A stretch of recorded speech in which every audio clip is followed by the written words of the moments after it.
What it's called? Tell me. Don't do it. Don't blooper it. Some of you are probably screaming at this screen, pulling your hair out. It's actually old TV show. Hollywood Red. That's what I call it. It's actually old TV show. I don't know the song. Yeah, we don't know, but it's okay. Punisher says, click that bell notification and subscribe now. Hi guys, welcome back to our channel. Today is a very important day. You get to jump into the lives and minds of David and Alex, Alex and David, and our top 10 recommendations of Netflix binge-worthy shows for 2020. For our regular subscribers, welcome back to the channel. We appreciate this love and support. And for those who are not subscribing, smash that like and notification button and subscribe button. So to check out the latest upcoming content and videos from Dalex Vlogs. Dalex Vlogs. Number one coming in hot at the top of our list is Tiger King. This show took the nation by storm, international and national, so it definitely blew my mind and definitely up my alley. What do you think? Well, usually I don't like to watch documentaries. Usually it's not my cup of tea because they can be boring, but Tiger King, it has it all. Seriously. It was really entertaining and we wanted to watch it like 3-4 in a row. Yeah, it just kept getting like deeper and deeper and more crazier and crazier, and it definitely caught me off guard, and I didn't think that it was going to end up being like that at all. Yes, so it keeps you entertained for sure. Yeah, we want to make sure that we're staying spoiler free on this video. So guys, Tiger King, it has everything, and crazy triangle love story with Joe Exotic. And talking about love, let's talk about Love is Blind. Coming in at number 2 on our list is Love is Blind, and it was kind of cool to see people finding love and just basing their initial attraction to each other off of something else besides looks. Yes, and actually it was really entertaining too, and I love watching their blind dates. It has a lot of twists and turns, everything, really. A lot of stuff that you didn't even see coming, and it's really, really entertaining, guys, especially during this social distancing and stay-in-place order. It was kind of cool to have a different perspective on dating. And we finished watching it like in a couple days too. Coming in at number 3 on our list is Money Heist, guys. This originated in Spain. For the first season, it was an absolute hit. And then after the end or intro of season 2, it kind of took a huge crash. And Netflix, upon further research, they picked it up and funded the rest of season 2 and season 3. And it caught fire and basically exploded worldwide.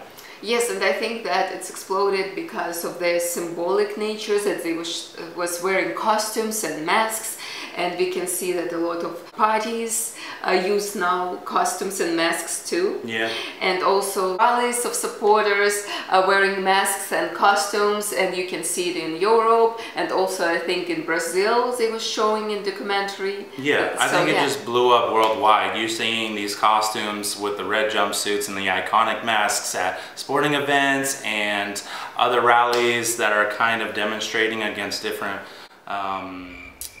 are demonstrating for certain social justice issues or problems that they're trying to support. You see these costumes even show up there as well. Yes, and music too. There was one, it was a Korean pop group, a K-pop group, and they were wearing these costumes in their videos, so it just shows what an impact it's had through its symbolism. Also guys, keep in mind that Money Heist was dubbed, so basically they used voiceover, so sometimes when you see it you're gonna see delay or it's gonna feel unnatural. But it's okay because it's international and it's different language. Actually in Russia they do it a lot. They translate movies into Russian, so it's kind of like more normal for us to see it than for American people. And talking about another TV show that was dubbed too, it was Rain. Rain was really, really good, you guys. It really, really took me by surprise. It started off a little bit slow and kind of explaining the backstory and connecting characters and their relationships with each other, but it kind of just gave this crazy theme, and a little bit of it was kind of easy to to see. Yes. To predict. Other than that, guys, it was probably one of my favorite TV shows I've ever seen. Yes, especially during stay at home and related to apocalyptic type. Yeah, so we don't want to give too much away. This isn't a review or reactions video, but there is a lot that's kind of related and going on what's similar to right now during the stay-at-home order. Yeah. Coming in at number 5 on our list, you guys, is Breaking Bad. Probably my all-time favorite TV show. It's got everything from the villains to the heroes to characters who kind of fall in between that you really fall in love with as well. The character development, the interactions, kind of the turmoil that these characters have throughout each season is seamless in my opinion. And from a filmmaker and actor's perspective, it was flawlessly executed.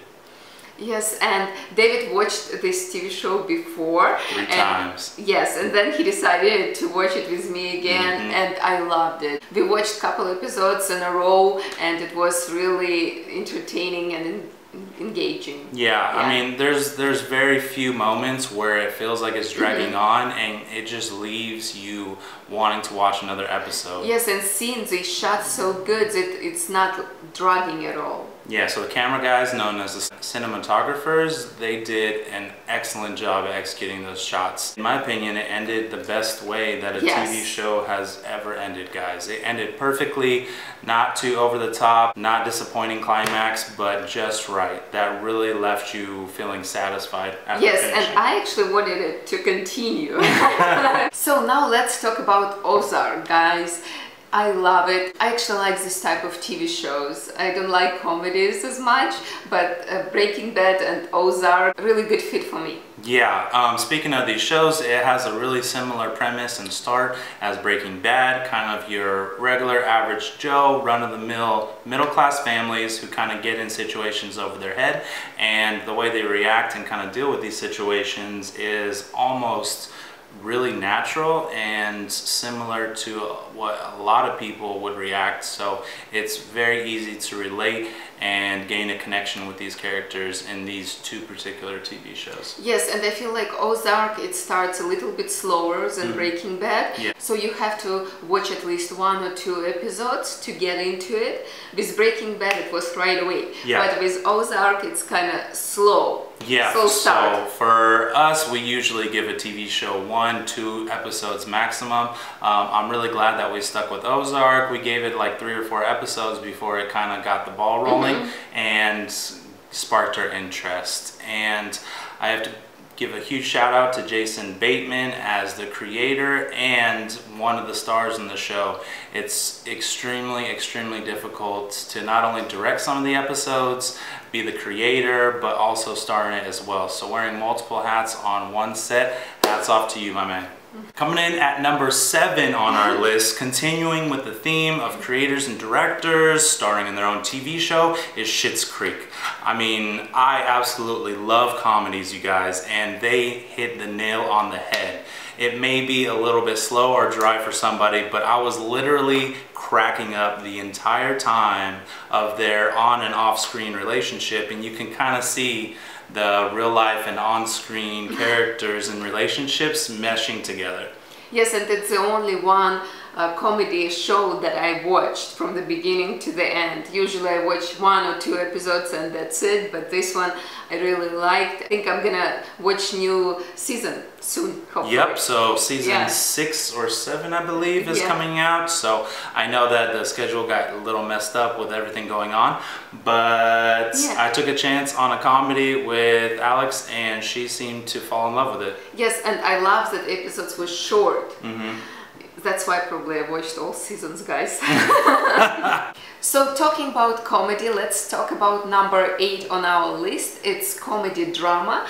I'm Not Okay With This. Oh, so good, you guys. Yes, I really liked it. Yeah, this one really took me by surprise. With no real huge stars in it, it kind of didn't take away from the storyline or the plot, and it kind of tells a story of your coming of age everyday teenager, which was really, really cool. With enough plot twists to keep you laughing and on the edge of your seat, it still kept you entertained and wowed at the end of each episode. Also guys, I really liked cinematography and style, the way they was filming it.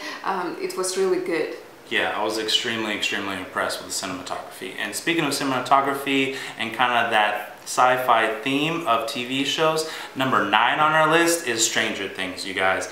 This is an absolute must-watch. I feel like it could have been a little bit higher on our list, but we were just having difficulty ranking these. So yes, this is our personal taste and where we felt that it landed, but at the same time, it is definitely a sci-fi suspense thriller with amazing camera angles and shots, which also was a show that took the world by storm. Guys, let's talk about number 10 on our list. It's Lost in Space. It's actually old TV show. Beep, beep.